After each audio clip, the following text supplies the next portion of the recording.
Viking raiders were terrifying, which is why I haven't been to Denmark. I will never go to that medieval death trap of a country. Never ever. They say Denmark is the world's most mysterious country, and when I say they, I mostly mean myself. It's mysterious because of the Viking influence on its absurd culture. Vikings were like the Team 10 of 9th century Europe. Everywhere they went, they left a trail of destruction and mystery. Here are some of those mysteries.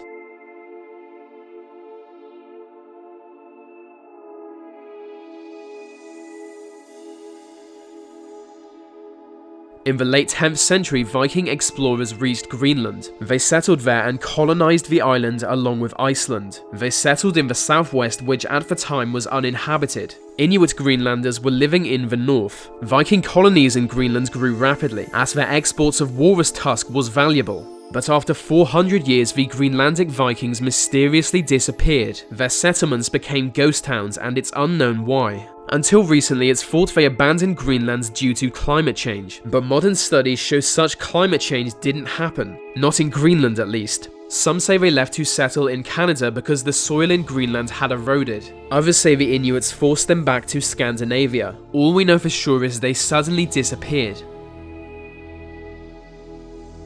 Ulfberht swords are a type of medieval sword. The swords were of Viking origin but spread across Europe as they were known for their strength. Ulfberht swords were seen as legendary, dominating battlefields. Every king wanted one, but less than 200 genuine Ulfberht swords have been found, although there are many imitations. It's obvious to know which are genuine and which are imitation, but no one knows how the Vikings made Ulfberht swords. They were much stronger than any other sword of the era. They were made using crucible steel, which as far as history can otherwise tell was only possible to create in the 18th century. But the Vikings clearly used crucible steel 1000 years before this. How did Viking swordsmiths use technology so advanced? 1000 years before their time they were forging super strong swords, and no one knows how.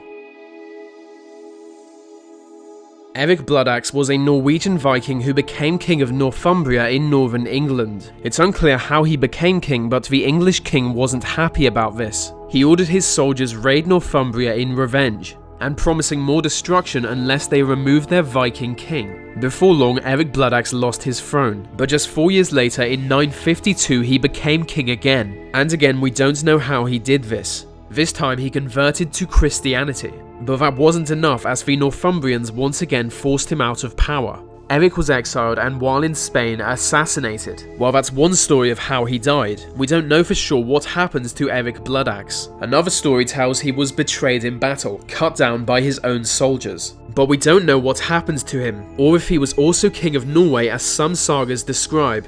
Either way, he died in 954, and as Northumbria was absorbed into England, he was their last king. A mysterious urban legend comes from November of 1965. It goes like this. A police officer was doing the rounds in a small town near Liverpool. Late that night he arrested a man thought to be a mugger, but suddenly they notice a green glow from above. Looking to the sky they saw a cloud glowing brightly, and in the shape of a Viking longship. It was moving faster than the other clouds as if sailing through the sky. They could see 20 Vikings inside the cloud, which was gradually appearing as a real ship rather than a cloud. Before long the ship disappeared into the air. They later found out an old Viking ship was discovered in that area in 1828. Medieval sagas tell that Vikings used sunstones to navigate their ships. A mysterious crystal Vikings would hold to their eye. The crystal would show them which direction to sail in, or so Norse myth tells, and since medieval times people have wondered if there was any truth to that, and if so, what were sunstones? A 16th century shipwreck was recently discovered underwater. Amongst the wreckage was a cloudy but transparent crystal. Some researchers think it could be a sunstone. It was made from a crystal mined in Iceland. It turns out looking through the crystal can help see the sun on cloudy days, which would have been useful for navigation. Rotating the crystal can reveal the sun's position to within 1 degree, so maybe sunstones were real, or maybe not.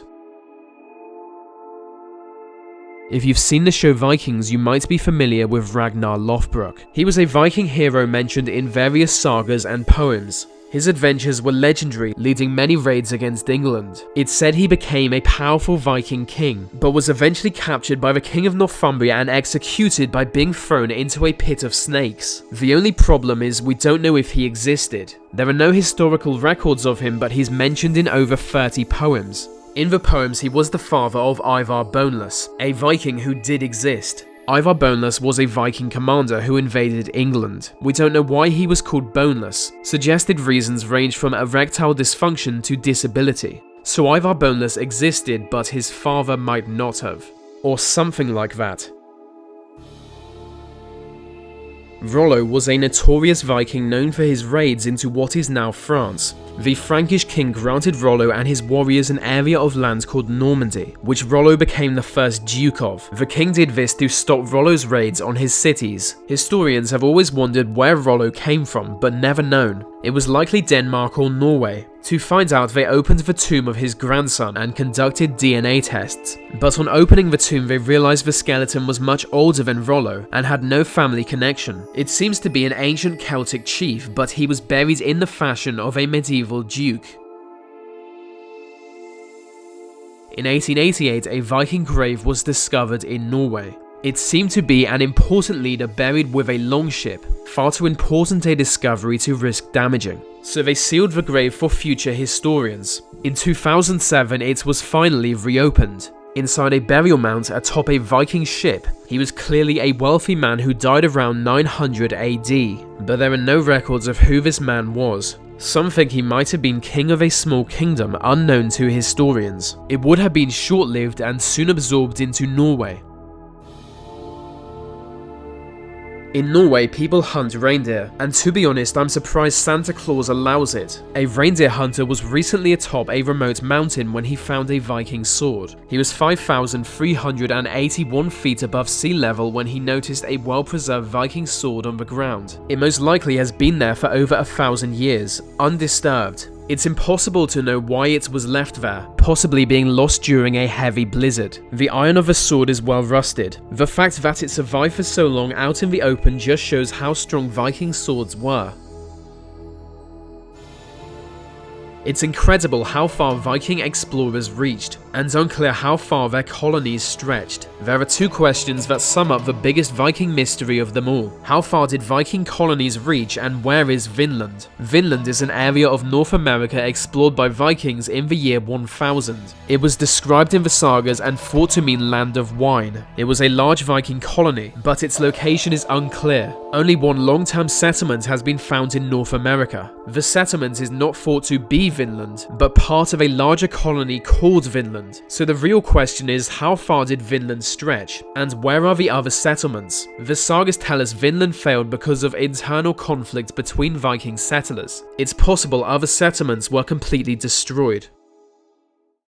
Okay, that's the end of this video, and it was a glorious video if I do say myself. I hope you enjoyed it, and I'd love for you to answer this question for me in the comments. And if you want even more content, you'll find interesting facts on my Instagram daily. You'll find bonus videos on my Facebook page, and that's also daily.